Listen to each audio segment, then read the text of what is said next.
El dengue es una enfermedad infecciosa aguda producida por un flavivirus que usa como vector a un mosquito, que es el Aedes aegypti, como habíamos hablado anteriormente.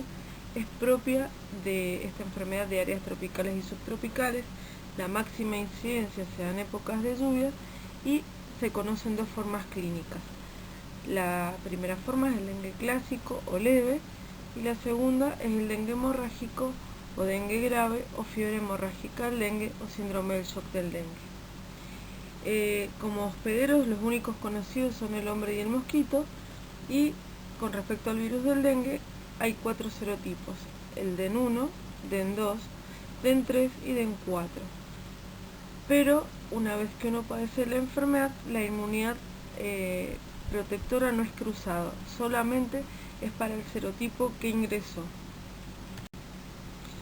La distribución geográfica es una enfermedad, como dijimos recién, que es propia de áreas tropicales y subtropicales, que tiene una incidencia anual de 10 millones de casos y 80 millones de personas se van a infectar por año en todo el mundo.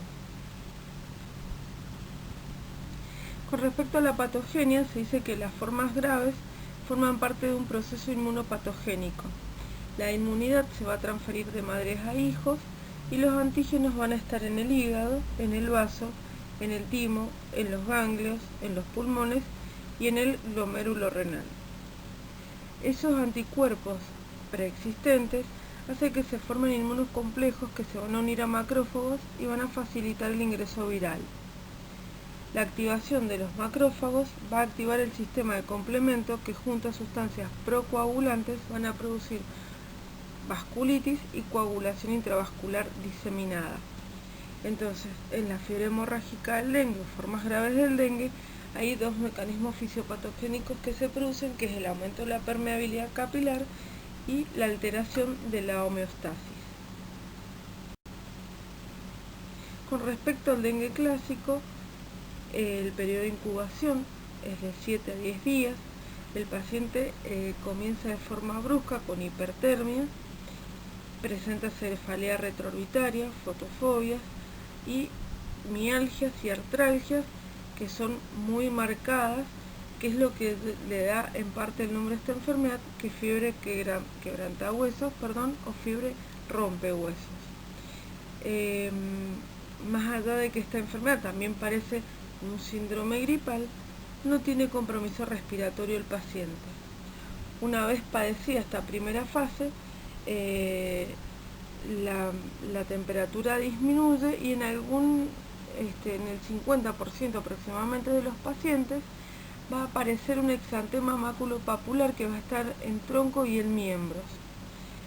Después vuelve a aumentar la temperatura y ya empiezan a aparecer adenopatías generalizadas, pero el paciente no va a tener ni hepato ni esplenomegalia. Sí se puede ver la aparición de petequias y de hemorragias que se van a deber a una trombocitopenia transitoria.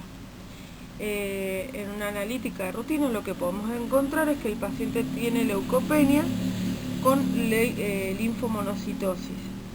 Generalmente en esta forma de dengue, que es el dengue clásico, las complicaciones son raras y la convalecencia es bastante prolongada.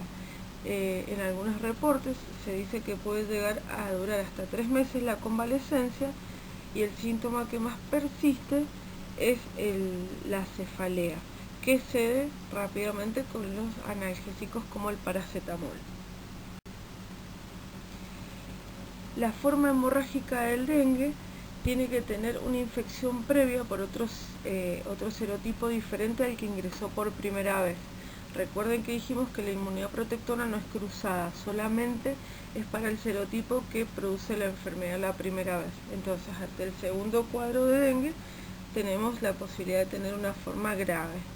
Entonces, el comienzo va a ser similar al cuadro que vimos recién del dengue clásico, pero al disminuir la fiebre en estos pacientes lo que van a aparecer es un dolor abdominal, va a aparecer náuseas, vómitos y alteración del sensorio, que se va a manifestar principalmente como agitación psicomotriz.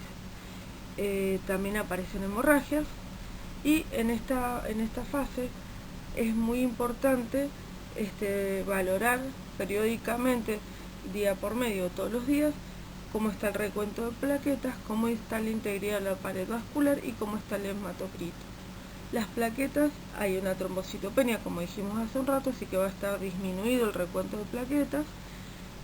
Siempre recuerden los valores normales, que son entre 150.000 a 450.000 plaquetas.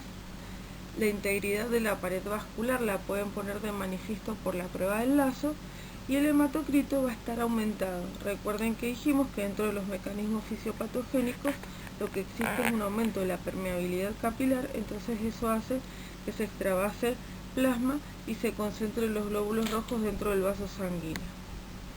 En esta forma grave son bastante frecuentes las sobreinfecciones del aparato respiratorio y la sepsis, y las causas de muerte es el shock, las hemorragias y las sobreinfecciones que se van agregando. La mortalidad en los casos graves es del 30% aproximadamente. Para hacer el diagnóstico tenemos que tener en cuenta la epidemiología y la clínica. El diagnóstico se puede hacer por aislamiento del virus, que se hace entre los 4 a 5 primeros días de comenzar la enfermedad, y si no, se puede hacer el diagnóstico serológico buscando anticuerpos contra el virus.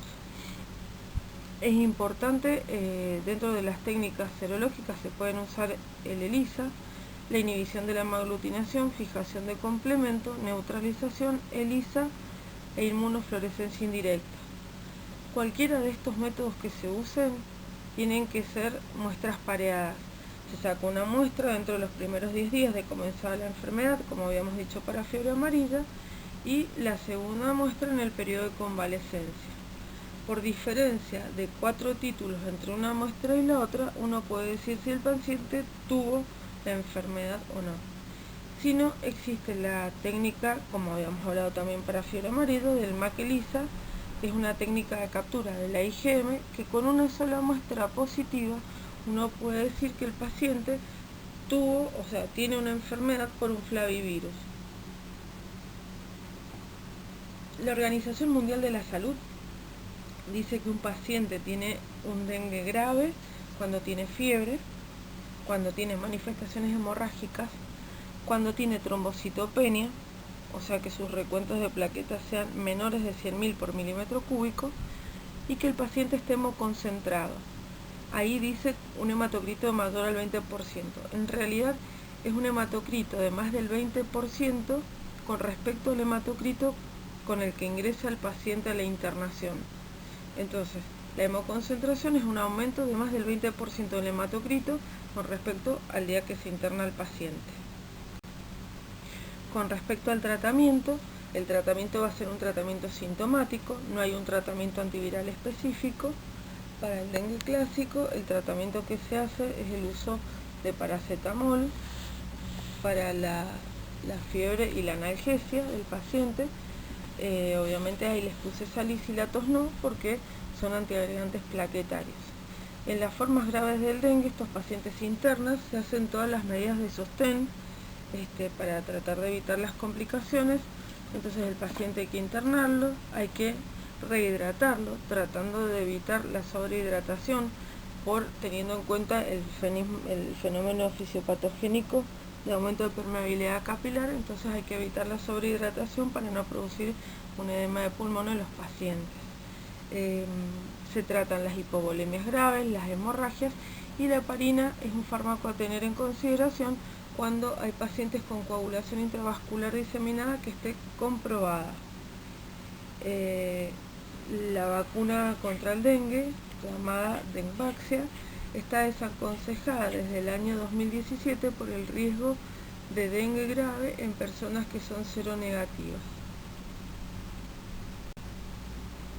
Con respecto al chikungunya, el chikungunya también es un virus, como habíamos dicho, que pertenece a la familia Tobaviridae, que usa como vector a la Aedes aegypti. Tiene un periodo de incubación de 4 a 8 días, y dentro de la clínica sus síntomas son variados, pero los que más predominan son la fiebre, las artromialgias también muy marcadas, la astenia, la cefalea, las náuseas, los vómitos, la hepatomegalia, pero el paciente, una vez que termina la enfermedad, su recuperación es completa. Dentro del laboratorio podemos encontrar que el paciente tiene leucopenia y trombocitopenia, puede tener complicaciones oculares, neurológicas, complicaciones cardíacas y gastrointestinales. El diagnóstico se hace por la detección de inmunoglobulina M o inmunoglobulina G por el método ELISA o por PCR. El tratamiento de chikungunya es un tratamiento que es sintomático y no tiene ninguna vacuna disponible. Es una enfermedad a tener en cuenta, la ven mucho por ahí los reumatólogos también, por las artromialgias tan marcadas que tienen los pacientes. Con respecto al virus del Zika, es un flavivirus, tiene una transmisión vectorial, que es transmitida a través del Aedes aegypti, sería el vector, y una transmisión sexual. La incubación puede ir de 3 a 12 días. También sus síntomas son variados, pero acá lo que predomina es la fiebre, el exantema pruriginoso y la conjuntivitis.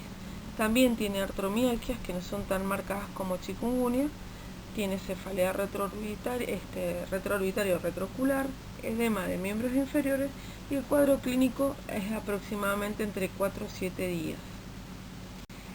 Como complicaciones, tiene complicaciones neurológicas como el síndrome de Guillain-Barré o la microcefalia en los niños recién nacidos. Para el diagnóstico se hace la detección del ARN en los fluidos. También es una enfermedad que no tiene un tratamiento específico, son todos tratamientos sintomáticos. El paciente obviamente tiene que estar en reposo, hidratarse correctamente, usar analgésicos antitérmicos como el paracetamol y tampoco tiene vacunas disponibles. Acá dejamos un cuadro comparativo para que vean más o menos cuáles son las diferencias entre estos últimos 3 virus que hemos visto, que tienen sintomatología bastante parecida: virus de dengue, chikungunya y el Zika.